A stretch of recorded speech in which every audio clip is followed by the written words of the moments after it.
38वां अध्याय सगर तक राजाओं का वर्णन। सूची बोले, ऋषिगण, सत्यव्रत ने विश्वामित्र की पत्नी और पुत्र का पालन पोषण किया। एक दिन की बात है, राजकुमार ने मांस खाने की जिद की।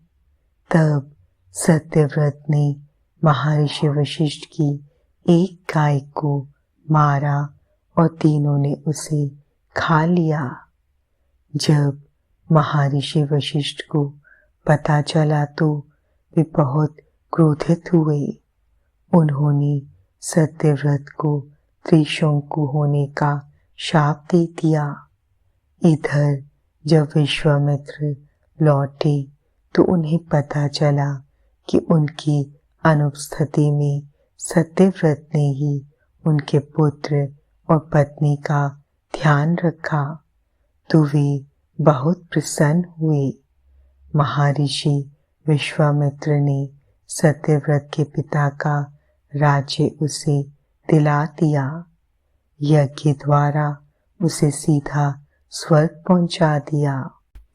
सत्यव्रत की पत्नी सत्यरथा थी और उनके पुत्र हरिश्चंद्र राजा हुए। उनके पुत्र रोहित, रोहित के पुत्र वृक और वृक के पुत्र बाहु हुए। राजा बाहु ने ऋषि और्व के आश्रम में लाल जंगाओं से रक्षा पाई थी। इसी जगह जहर सहित पुत्र पैदा हुआ। उसका नाम सगर था। सगर ने भार्गव ऋषि से आग्नेय नामक अस्त्र की शिक्षा ग्रहण की थी।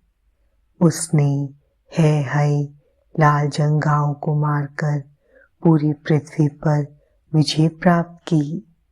तत्पश्चात शकवलटूक, पारद, तगन, खश नामों आदि देशों में धर्म स्थापन किया। उन्होंने अश्वमेध यज्ञ किया और संस्कार द्वारा घोड़े को पवित्र कर छोड़ दिया। तब देवराज इंद्र ने घोड़े को पाताल में छिपा दिया। सगर पुत्रों ने घोड़े की तलाश में उस स्थान की खुदाई की।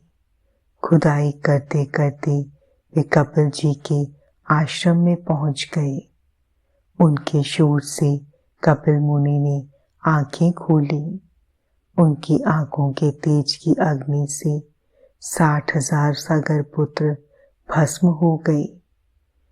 इनमें हर्ष, केतु, सुकेतु, धर्मरथ और शूरवीर पंचन ही उस क्रोध अग्नि से बच पाए।